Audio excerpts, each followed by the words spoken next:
Fluid mechanics में question number 26 back exercise में से। तो आप देखिए इसमें पहले ये एक यूट्यूब है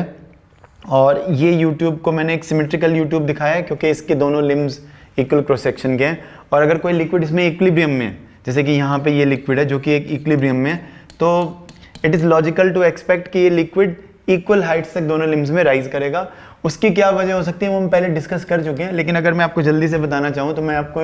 ये कह सकता हूँ कि आप देखिए अगर हम यहाँ पर एक छोटा सा इनफाइनेटेसिमल क्रॉस सेक्शन का एक cylinder, इनफाइनेटेसिमल cross section means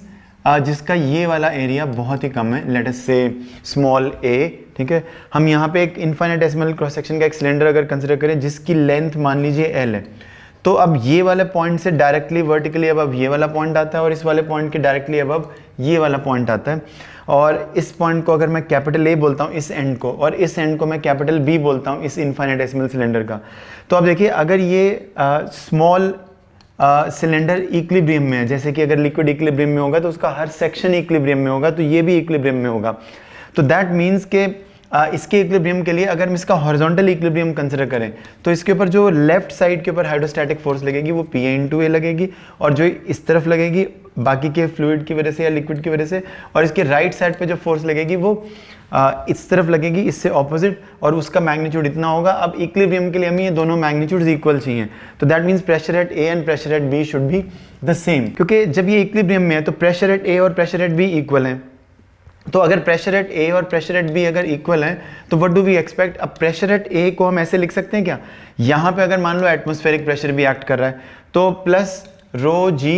height at ए, मतलब ये वाली हाइट, और प्रेशर एट बी वो है P0 plus row ji height at B. ये तब है जब लिक्विड एक्सेलरेट नहीं कर रहा है, ठीक है, when there is no acceleration in the liquid. तो ये प्रेशर वो वाली सिचुएशन को हम पहले डिस्कस कर रहे हैं। तो प्रेशर एट ए और प्रेशर एट बी की ये एक्सप्रेशन है। अब अगर हम इन दोनों को इक्वल करना चाहते हैं तो height at A and height at B same होने चाहिए। तो दैट मीन्स कि जब लिक्विड इक्विलिब्रियम में है तो लिक्विड दोनों लिम्स में एक जितना राइज करेगा। तो ये तो वो सिचुएशन है जब लिक्विड इक्विलिब्रियम में। लेकिन जब लिक्विड एक्सेलरेट करता है तो दोबारा से हम यही वाली एक्सप्रेशन यूज करेंगे हाइट एट ए। और अब क्या है, देखो जब लिक्विड एक्सेलरेट कर रहा है तो क्योंकि ये वाले सिलेंडर के बारे में अगर हम सोचें इस इनफाइनाइट, यहाँ से जो फोर्स लग रही है पी ए इंटू ए, और यहाँ से जो फोर्स लग रही है पी बी इंटू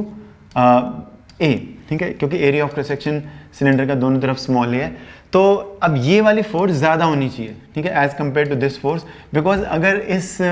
इनफाइनेटेसिमल सिलेंडर की भी एक्सेलरेशन यूट्यूब के साथ A0 है, तो हम क्या एक्सपेक्ट करते हैं कि ये जो A पॉइंट के ऊपर जो फोर्स लग, A एंड के ऊपर जो फोर्स लग रही है वो B एंड की फोर्स से ज़्यादा है। तो ये फोर्स नेट फोर्स आ गई, ये F net is equal to M। अब अगर मैं इसकी लेंथ को L मान लेता हूँ तो L into area of cross section, ये इसकी वॉल्यूम है, डेंसिटी से मल्टीप्लाई करेंगे तो मास आ जाएगा, तो M इंटू A0। ये इक्वेशन यहाँ पे हमारे पास आ जाएगी। A को हम दोनों तरफ से कैंसिल कर सकते हैं। अब पहले की तरह से अगर हम प्रेशर लिखें तो प्रेशर एट A ये आ जाएगा और प्रेशर एट बी ये आ जाएगा। लेकिन अब आप देखिए अब इसमें इस तरफ से जो फोर्स लग रही है ये वाली फोर्स ये ज़्यादा होनी चाहिए ताकि ये एक्सेलरेशन इस क्रॉस सेक्शन की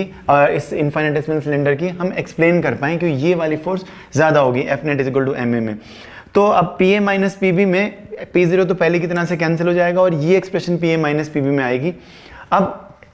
इसको हम कैसे एक्सप्लेन कर सकते हैं, अब क्योंकि यहाँ पे हम चाहते हैं कि प्रेशर एट ए ज़्यादा हो, यहाँ पे प्रेशर ज़्यादा होना चाहिए। तो अब अगर हम इस प्रेशर को इससे ज़्यादा करना चाहते हैं तो height at A has to be more than the height at B. तो अगर मैं इससे वर्टिकली ऊपर चला जाऊँ और मैं इससे वर्टिकली ऊपर चला जाऊँ, यहाँ पे तो सेम प्रेशर है जो ऊपर एटमॉस्फेयर का प्रेशर है लेट अस से, या कोई प्रेशर नहीं अगर वैक्यूम है तो, लेकिन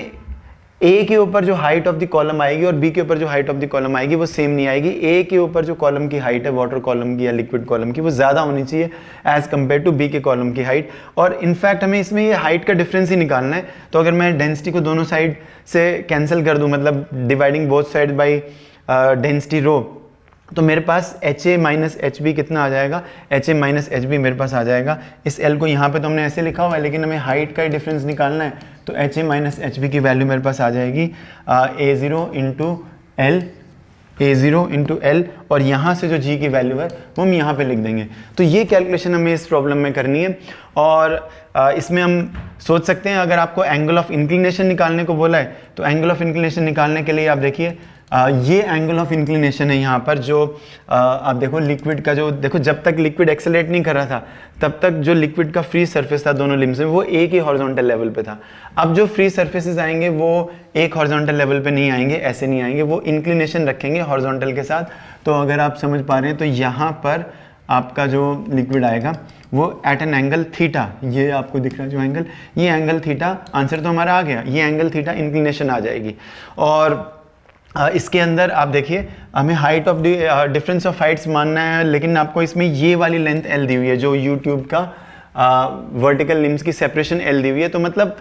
एवरेज सेपरेशन उनकी एल है। तो इसका मिड और इसका मिड हम ले सकते हैं चाहे तो, या इसको भी अगर आप लेना चाहो तो इसको भी आप ले सकते हो, ठीक है, क्योंकि इसके अंदर जब आपको कहा है कि सेपरेशन बिटवीन द लिम्स, तो लिम्स का अगर हम मीन डायमीटर या सेंट्रल लाइन लें, यहाँ पे भी सेंट्रल लाइन लें, तो वो डिस्टेंस को हम एल मान सकते हैं। तो जो हमने एग्जैक्टली कैलकुलेशन किया, तो अगर आपको ये थीटा एंगल निकालने को बोला है तो आप देखिए ये वाला जो एंगल थीटा है, तो अगर मैं यहाँ से ऐसे ड्रॉप करके ऐसे परपेंडिकुलर करता हूँ, अगर ये डिफरेंस है तो हम यहाँ से देख सकते हैं कि जो हाइट का डिफरेंस है, अगर मैं इस एंगल को, ये एंगल भी कॉरस्पॉन्डिंग हो जाएगा इसके साथ, तो tan ऑफ थीटा की वैल्यू अगर निकालने को बोलें तो tan ऑफ थीटा आएगा आपके पास HA minus HB upon L। इसमें नहीं कहा इन्होंने tan थीटा निकालने को, तो सिर्फ हाइट का डिफरेंस निकालना है, तो हाइट का डिफरेंस हमारे पास A0 इंटू L बाई जी ये आ गया।